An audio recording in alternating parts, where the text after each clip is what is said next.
In this video, I'm going to share the important key points for you to land on your dream job. Why I make this video means people who graduated from low-tier engineering colleges are facing more struggle to start their career in the tech industry. If you are currently studying in low-tier college, then you need to follow these steps that I'm going to mention in this video. Please start these steps in your initial times because there are a lot of competitions out there. So if you start early, then you can enjoy your success more early. I am qualified to make this video because I am also from the low-tier college and I successfully started my tech journey through the off-campus placements in data science. There are two types of off-campus placements are there. The first one is the big giant IT companies in India hiring the students massively for different roles. If you are in that category, these category peoples are do any kind of job. They doesn't care about their initial roles and responsibilities. The main important thing is they want some tech job. That's all. The big companies hiring massive and people who cracked that interview, they can enter into the different roles and they can start their career from that, the roles that they provided by the company. So this is the first category peoples, and the second category peoples are following their work passion. Some people are really interested to work on the particular domain. For example, data science, cloud, cybersecurity. These are the popular domains in the current generation. For these peoples, getting an interview call is tough because the recruiters expect only the experienced candidates to do this job.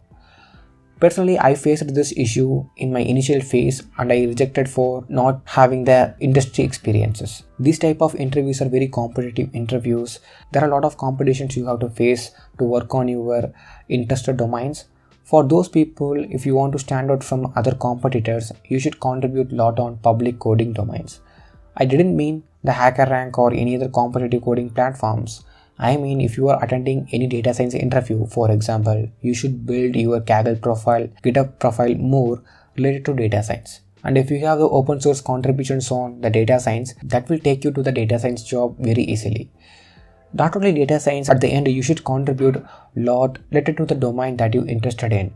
So these are the steps you should follow if you want to get your dream job. And if you are a second category people, the way that I mentioned before, it will work 75%. And remaining 25%, you can miss the job even if you have the good profiles. Consider that 25% is your luck factor. Okay, so why I'm giving 75% means, take an example, few months back, I really interested to start my career in data field. When attending the interview in data science, I shared my GitHub profiles, YouTube profiles and Kaggle profiles to the recruiters because I contributed a lot on these three domains. This is my plus. A recruiter is attracted to me by seeing my profiles and my contributions on these fields, and I easily cracked that interview. These parameters helped me to land on my dream job. So only I'm giving 75% accuracy on this. So build your profile very early, share your profile with the recruiters, then you can also land on your dream job. Thanks for watching and thank you. See you on next week.